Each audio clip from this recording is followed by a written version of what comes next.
So, paano? Mauna na ako. Dadaan pa ako ng bangko. Hatid na kita, ma. So, paano, Eden? Mauna na kami, ha? Mag-ingat po kayo. Antayin na lang kita sa kotse.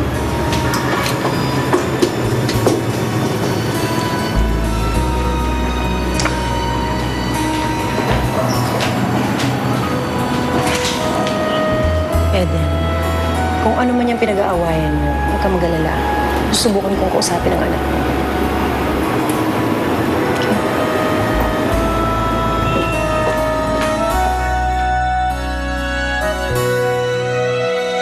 Meron pa naman valid reason kung bakit ka nagkakagulo.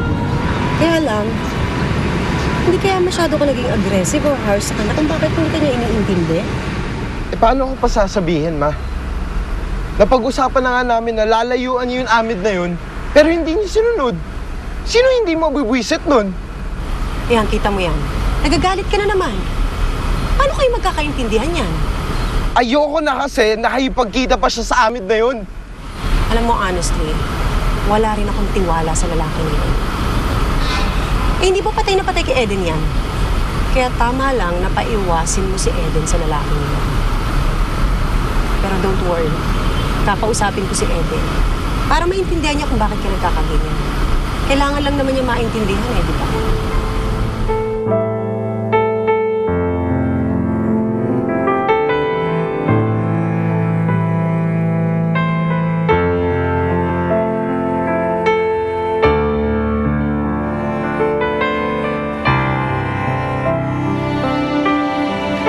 So naman, nangako naman pala siya kay Sid tapos binali niya. Talagang nag-iinit yung ulo ni Sid.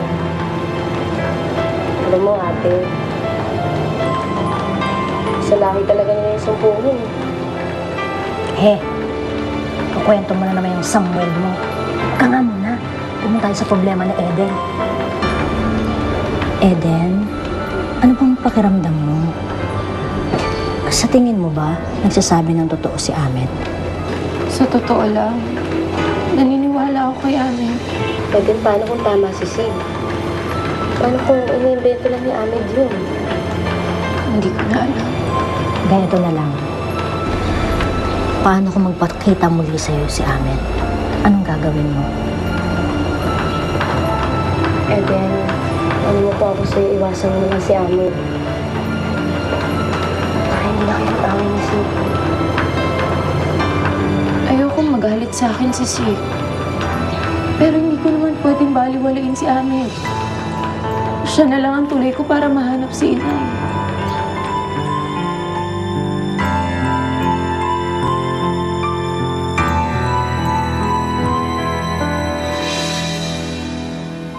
Sa pagkakaalam ko, wala naman dito sa barangay namin ng inyong anak, Mrs. Ganun ho ba? Salamat na lang sa oras ninyo. Teka, sandali. Mabuti pa, isulat mo dito ang buong pangalan niya, pati na edad. At kung saan mo huli siyang nakita at kung ano rin ang suot niya. Tutulungan na kita. Sige ho. I-report natin sa pulis na missing. Maraming salamat ho. Pero hahanapin ko pa rin ho ang anak ko. Tsatsaga mo naman, Alicia. Kuha ko sa'yo. Ipagpasa Diyos mo na lang. Basta saan ba't magkikita rin kayo? Kasalanan ko kasi kung bakit umalis yung anak ko Kaya siguro, pinahihirapan din ako ng Diyos sa paghahanap sa kanya. Hi, Tita. Hi, Monique. What are you doing here? Nothing. I just want to see you. Wow, that's so sweet naman, Tita. What's with your smile, Tita? Anong latest, ha? Magkaaway kasi si Sig at si Eden. Pagkakataon mo lang pumapel. Talaga? Well, that's nice to hear. Ano po bang pinag-awayan nila para alam ko kung paano ko sisingit? Well, meron kasing ginawa si Eden na kinasma ng loob ni Sig. All you have to do is make him smile. Paalala mo sa kanya na ikaw, kayang-kaya mo siyang pasayahin. Habang yung isa, pinugbuisit lang siya. This is too easy, Tita.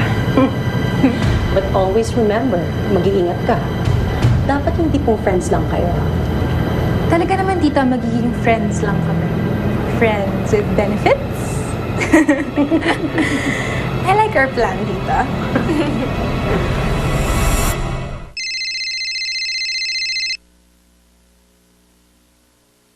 Hello? Bakit mo naman inaway ka agad? Eh, wala siyang isang salita eh.